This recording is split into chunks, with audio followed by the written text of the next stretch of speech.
Welcome to BNEWS Weekly. I'm Phil Gallagher, along with BNEWS reporters Chris Flaherty, Tad Stefanak, Robert Paris, Juliana McGrain with sports, Gretchen Carey with the community calendar, and Peter Brown with the weather. Thank you for joining us. The Common lit up once again for Burlington's annual tree lighting, bringing families out for music, lights, and holiday cheer despite the cold. Chris Flaherty takes us there. Parks and Recreation marked the beginning of the holiday season with the annual tree lighting ceremony on the town common the evening of December 5th, featuring fireworks, musical performances, and as always, a visit from Santa. Planning for the tree lighting really starts in the summer. Our maintenance team uses the fall when there's rainy days and stuff and they can't be out on every field and stuff. They start testing bulbs and testing strands, and we start ordering what we need to update, you know, as far as lights, and then our program team just keeps working through the fall on the details, you know, and then we get Mother Nature, and we canceled on or postponed on Tuesday because of the rain that we were supposed to get. It would have just been messy out here, so that was our big thing. But, you know, we make do. We hope all our sponsors can still attend on the inclement weather date. We're fortunate to have the BHS chorus and then the Colleen Nichols chorus out here, so lots of things have to happen, but we're very fortunate. We have great sponsors and great contributors and great performers that come, and they're able to be flexible. What do you think makes the tree lighting such a popular event every year? You know, it's the time of year. It starts with Thanksgiving, right? Families start getting together and planning what's next, right? You get those happy feelings of family get-togethers and stuff, and it just rolls into Christmas. But we continue that season, I should say, with these beautiful lights around here. And Burlington's fortunate. We have an awesome common.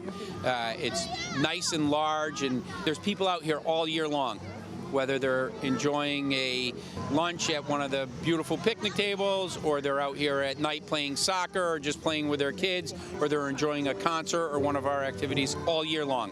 So to have it lit up like it is, I think it just gives people just a happy, warm feeling. Stay tuned to BCAT for our full coverage of this year's ceremony with Chris Rose and yours truly. Until next time, this is Chris Flaherty for BNEWS Weekly, wishing you a safe and happy holidays. And from one community celebration to another, Temple Shalom Emeth will host its first ever community lighting and Hanukkah party this Tuesday, opening its doors to welcome the entire community. Tad Stefanak spoke with Rabbi Susan Abramson in our studio about what people can expect. This coming Tuesday, Temple Shalom Emeth is holding their first ever community-wide Hanukkah menorah lighting and party. We're calling it Tuesday at the Temple. It's the first time we're ever trying this. We're inviting the entire Burlington community, the entire interfaith community, everybody in Burlington to come to the Temple. Every year there's a big Christmas tree lighting on Burlington Town Common, and I've always wanted to have something similar at the Temple to light the big menorah. So everybody's welcome. I hope everybody shows up, and we'll begin the evening. It's from 6:30 to 7:30. We'll begin by lighting the menorah. It'll be the third night of Hanukkah, so we'll light 3 Hanukkah candles and the helper candle. Then we'll go inside, sing a few Hanukkah songs. We'll tell the brief story of Hanukkah so people understand, and then hopefully people will learn how to play the dreidel game, and donuts for everyone, which is a traditional Hanukkah food. And everybody will leave with their own personal dreidel and some chocolate Hanukkah gelt. We are a Reformed temple. We're the only temple in town serving the Jewish community, both of Burlington and surrounding towns. So I hope everybody stops by. This will be a little Hanukkah 101, and hopefully everybody will leave with a little better understanding of what this Jewish holiday is all about. So be sure to come down to Temple Shalom Emeth this Tuesday, December 16th, 6:30 to 7:30 for some delicious donuts and a dreidel you will play. I'm BNews reporter Tad Stefanak. The Burlington Garden Club is closing out an award-winning year with another major honor for its creative civic beautification project. A striking lit lantern display showcased in container gardens on the town common during the winter season. After earning a statewide award in the spring, the display has now received the Joyce A. Kimball Container Garden Award, the club's first ever regional recognition from the New England Garden Clubs. Vice President Christina Nikitas says the win was a proud moment for the group, crediting Civic Development Chair Suzanne Raposo for her design and the volunteers who refresh the handcrafted lanterns each year. Construction is underway on the next phase of improvements at Overlook Park. The project is expected to span about 10 months, and Parks and Recreation Director Brendan Egan shared an update with Robert Paris.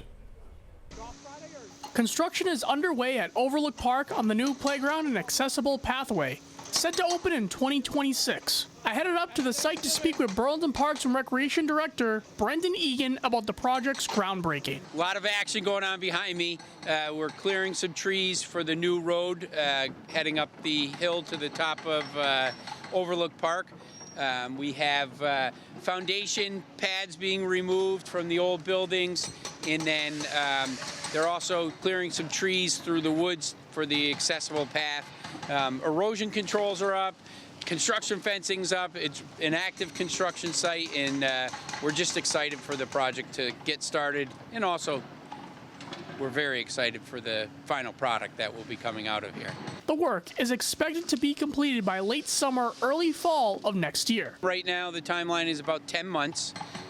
So we'll be looking at August, September for a completion, and then, of course, we'll do a grand opening. And even with winter approaching, the crew says they're ready for whatever conditions come their way. As long as everything goes well, and their plan, MJ Cataldo is the contractor. They're so good to work with.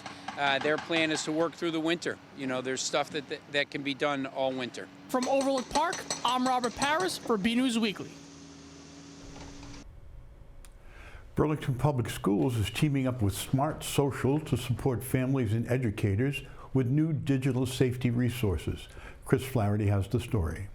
When students are spending more time than ever online, Burlington Public Schools is teaming up with Smart Social to help parents and educators navigate the ever-changing digital landscape.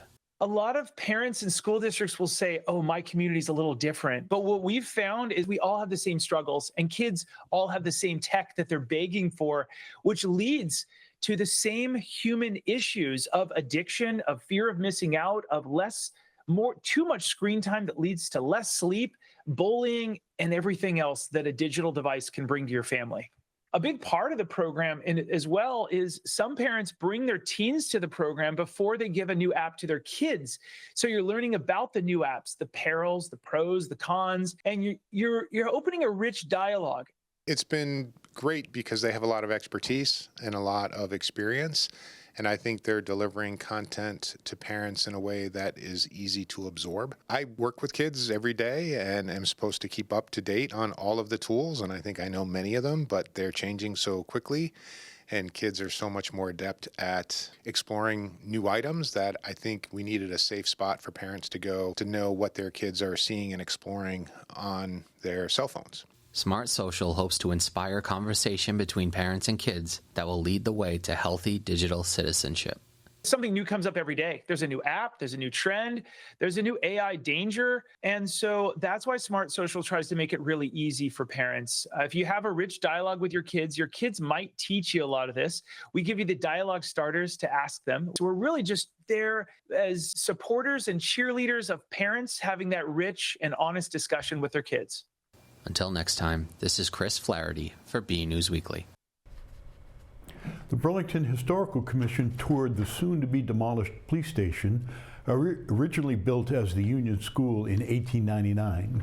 The commission plans to preserve parts of the historic structure. In the late 1800s, the town of Burlington built the Union School. I attended the Union School for the first grade, the fourth grade, and the eighth grade. Later becoming the Burlington Police Station, the building is now set to be demolished for a brand new police headquarters. Wayne Higdon, Burlington resident since 1949, is making sure this piece of Burlington history isn't forgotten. We've had the pleasure of looking at the Union School before it gets victimized by the wrecking process. The rest of the commissioners have now had a chance to see some of the historical facts that I found just attending meetings with the construction committee and made a few recommendations to the commission. The commission acted on some of my recommendations because the building is over 100 years old, which requires the commission to review the demo permit.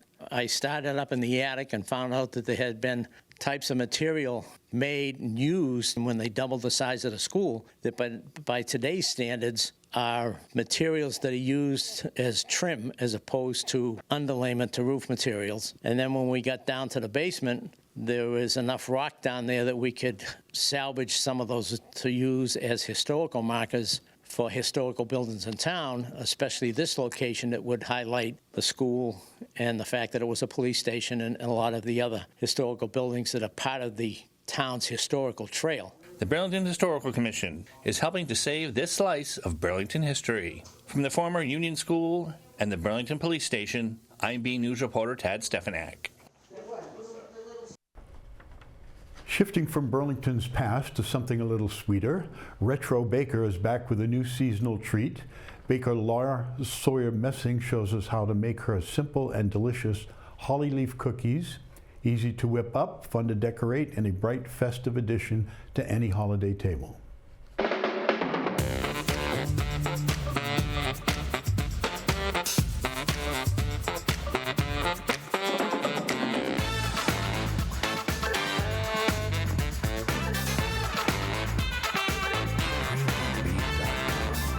Hello everyone and welcome to the Retro Baker. I'm Laura Sawyer Messing, your Retro Baker, and I am so excited to share today's recipe. We're making holly leaf cookies today. So super simple recipe. We don't even bake it. We're gonna make it on the stovetop.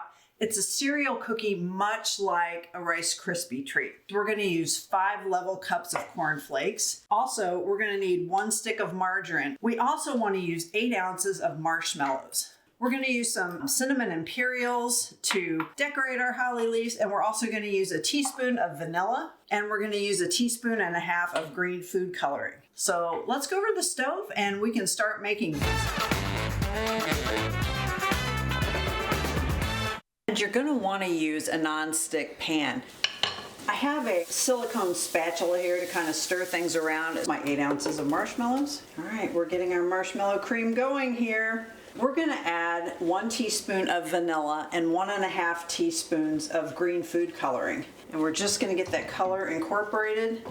Add my cornflakes. And you are really going to want to get these well coated. You got to work fast here. These are sticky, but that's good. We want them sticky because that means they're going to dry properly. I'm going to stop. And I'm going to put 3 holly berries on each one. They set up pretty quickly, and these are setting up really well. You want them to be somewhat dry, but there you go. Holly leaf cookies. When you put them on a plate, don't stack them up or you will wind up with a globby green mess. And remember, baking doesn't have to be complicated to be delicious.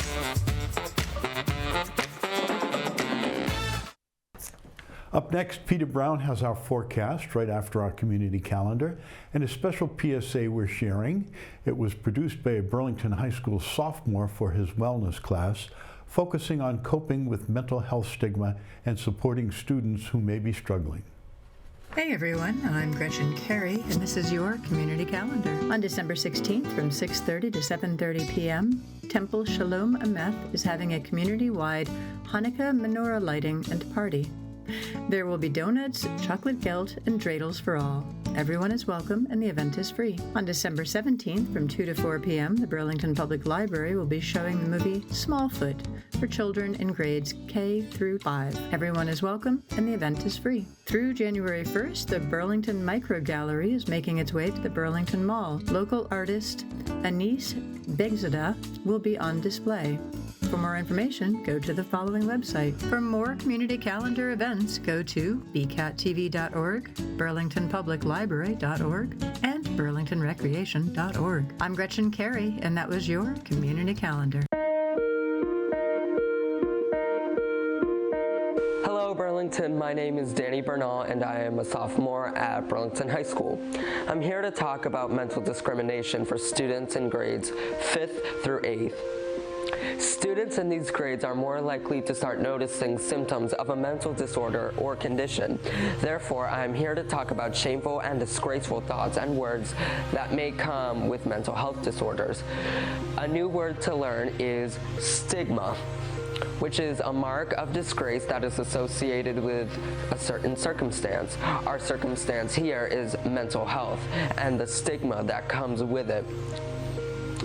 The type of stigma we will be focusing on is public stigma, which is receiving negative words and attitudes from others. Going back to the idea that students in grades 5th through 8th start noticing symptoms of a disorder around this time, it's also the age where other students may not fully know how to deal with their own or others' health. So this is where I come in. If you notice someone who is struggling with a disorder or just stressed out, approach them positively. Avoid pointing out the negativity at first, such as asking, "Why are you acting so erratic?" or "Why are you freaking out?" Instead, try something like this. "Hey, are you feeling okay?" or "Do you need help with anything?"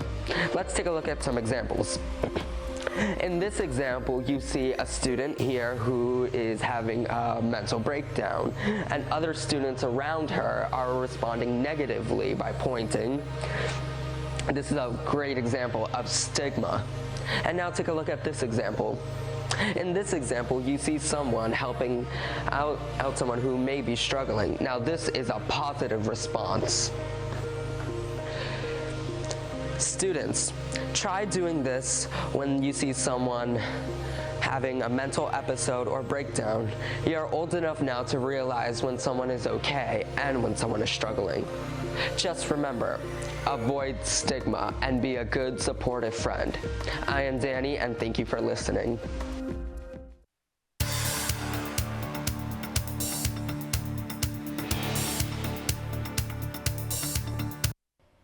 Well, hello everyone, and this is Peter Brown with a look at your weather for the next 7 days. Here we are in December. We are now in meteorological winter. The winter solstice, the official start of winter, is coming up in just a couple of weeks. And of course, the good thing about that is our days are going to start to get longer again in a couple of weeks. I know we have been trying to look for any ray of hope over the past few weeks here in the Burlington area. It has been downright frigid. And starting on our period again on this Friday, par for the course again. We are going to be looking at temperatures well below average, struggling to get to about 30. It's going to be a chilly Friday out there if you're doing any holiday shopping, going out to dinner at all. So just bundle up if you're going to be out and about in the Burlington area. Now, as we get in towards the end of next period and towards next Thursday, we should be seeing temperatures at this time of the year in the low 40s. And interestingly enough and pleasantly enough, I think we're going to be seeing a little bit of a warming trend as we start to head towards the end of next week. So there's definitely, looks like a light at the end of the tunnel for this frigid weather we've been seeing in the Burlington area. Yes, we've had our first accumulating snowfall of the year. We've had some nights down around 0. So for those of us who don't like winter, I think we've already had enough of it. But the one good thing also is our sunsets are now happening at 4:12 p.m. and they are not going to get any earlier than that. We are going to be seeing those sunrises happening a couple of minutes later until we get to about December 26th, but thereafter we're going to start seeing those length of days getting longer again. So let's go ahead, let's take a look at our chances of precipitation and temperatures coming up for the next 7 to 10 days. And the Climate Prediction Center is calling for us to have near normal precipitation. So what that means, of course, this time of the year, it is a little bit drier than it is during the warmer months because the air is so much cooler. Hopefully this keeps any chances of accumulating snowfall out of the Burlington area, so that is going to be some good news. If you want to really see some dry weather, you're going to have to head down to the desert southwest, but looks like we're not going to be seeing too much in the way of crazy weather coming up over the next couple of weeks here in the Burlington area. And looking at our temperature map and our temperature changes here, yes, same thing that we've been seeing really since almost again, like I've said, since Halloween time. We are going to be seeing a very strong chance of below average temperatures. That's going to be very true this weekend and as we start out the work week. But then thereafter, again, like I mentioned, I think we're going to be seeing a slight warming trend. So that's something to look forward to as we go in through the next 7 to 10 days. So let's go ahead, let's take a look at those 7 days of weather coming up. And yes, looks pretty much what we've been seeing for the past 6 to 8 weeks here in the Burlington area. Again, starting out on Friday, sunny skies out there, but very chilly. Temperatures just around 30, might be a little bit warmer than that. And warmer is a very relative term, of course, at this time of the year for those of us who like summer weather. Now, as we get in towards Saturday and Sunday, we are going to be seeing a weaker system moving through the Burlington area. And this looks like this Scattered snow chance is going to be happening a little bit more on Sunday morning, probably earlier on.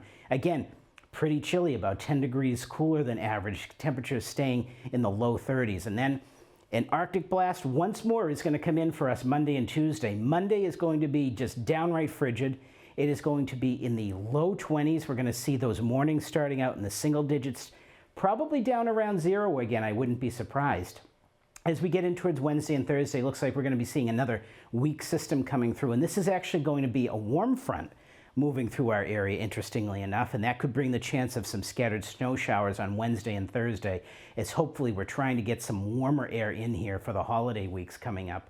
And temperatures by Thursday, actually pretty pleasant for this time of the year, in the low to mid 40s. So it's going to be actually fairly nice out there if you're going to be any holiday shopping done at the end of next work week. So that is something to look forward to.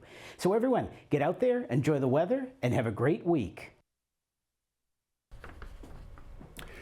It's time for sports. Juliana McGrain has a big week to cover, from Shawsheen's perfect championship season to a major milestone for Ryan Brooks and a regional title in esports.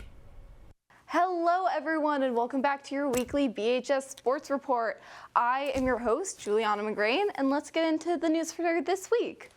The Shawsheen Valley Tech Rams are state champions once again after a historic victory in the Super Bowl at Gillette Stadium. What a finish for the Rams.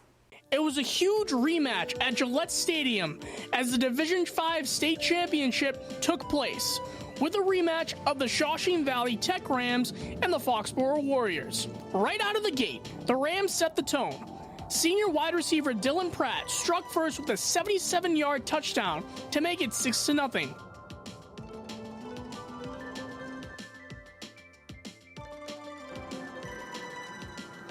He wasn't done yet.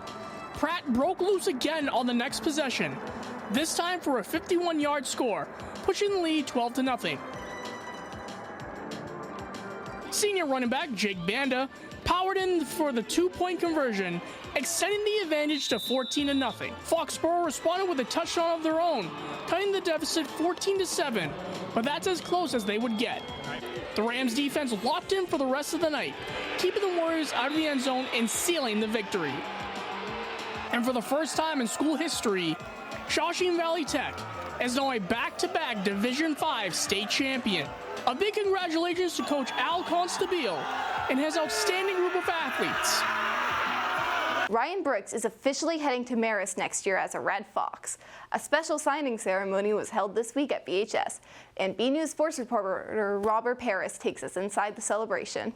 Family, friends, coaches, and administrators packed the lobby at Burlington High to celebrate senior Ryan Brooks, as he officially signed his national letter of intent to play at Marist. We want to thank Burlington High School.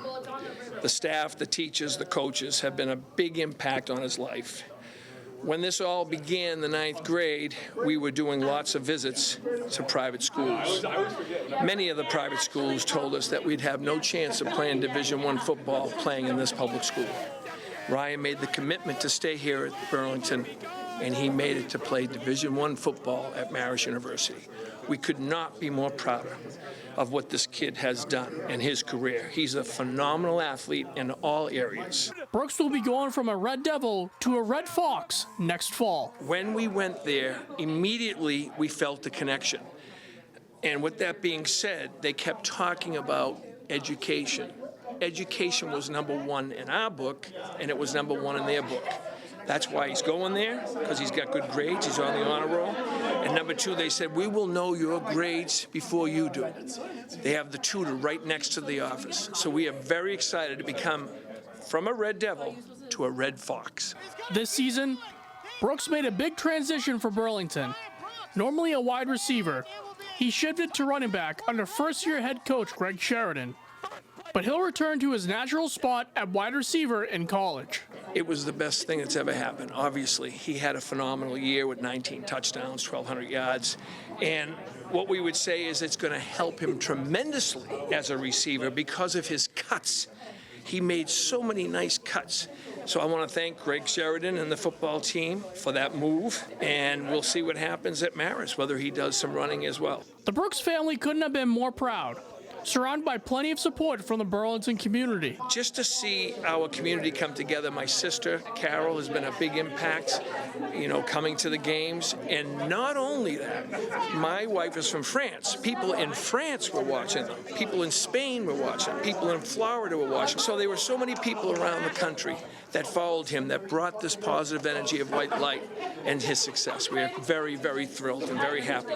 With a little under 6 months left of high school, Brooks is gearing up for an even bigger challenge ahead, competing at the college level. The new change from going from high school to college, all the different challenges that are going to be on the way with all the football. It's going to be a lot more training, a lot more, it's going to be a lot more tough.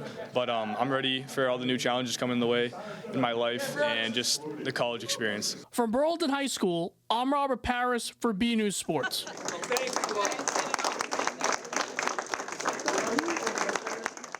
Esports captured its first regional championship as senior Gio Delgado dominated at the Madden Finals in a 52-0 shutout.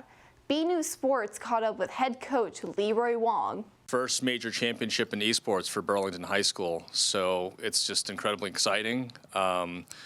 We've come so close so many times, and to finally get it done is really gratifying. Just obviously excited for Gio, put in so much hard work. Coach Hart just has done an amazing job just coaching and mentoring him. And get ready, because next week we launch our winter sports coverage as the first games and meets get underway.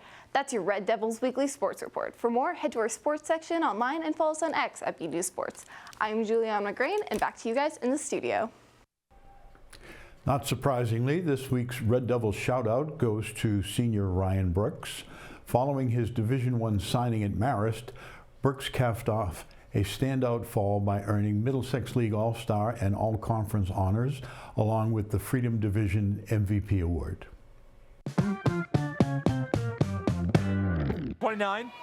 Ryan Brooks has it. Left side, Ryan Brooks! Senior Ryan Brooks had a standout year for the Red Devil football team, earning him multiple recognitions from the Middlesex League. I couldn't do it without the help of my team, my coaches, all the support, my family. It starts in the offseason. That's where all the work is really comes from.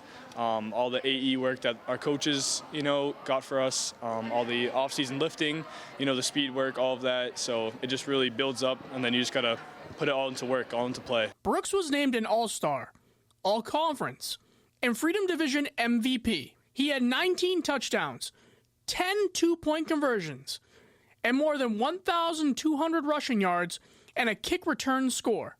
Our offense and defense was just amazing this year. Everyone played in a role, which was awesome, and we just kept winning football games. As for his MVP title, he said it wouldn't have been accomplished if he hadn't put in the work day in and day out. Felt that I succeeded this year with that, and I'm glad that I did. I know it's probably pretty hard with, there's a lot of talent in the Middlesex League. I felt that I've achieved it, so. Congratulations, Brooks, on an incredible accomplishment. This is the Red Devil Shoutout. Our photo of the week this week was sent in by Marcy Rose. Marcy captured this festive photo taken at the Town Common tree lighting events. Marcy said despite the cold, folks turned out for the annual tree lighting. Their endurance was rewarded with a beautifully lit common and a flurry of fireworks. Great shot, Marcy, thank you. Don't forget to send us your photos. The photos could be of something you see around town, on vacation, or even photos of your family members, friends, and pets. Whatever you think is interesting and would like to share, send them to bcat@bcattv.org with the subject line Photo of the Week. That's it from the news desk. We leave you this week with BHS Chorus performing a rendition of Santa Claus is Coming to Town from the tree lighting. Here comes Santa Claus, right down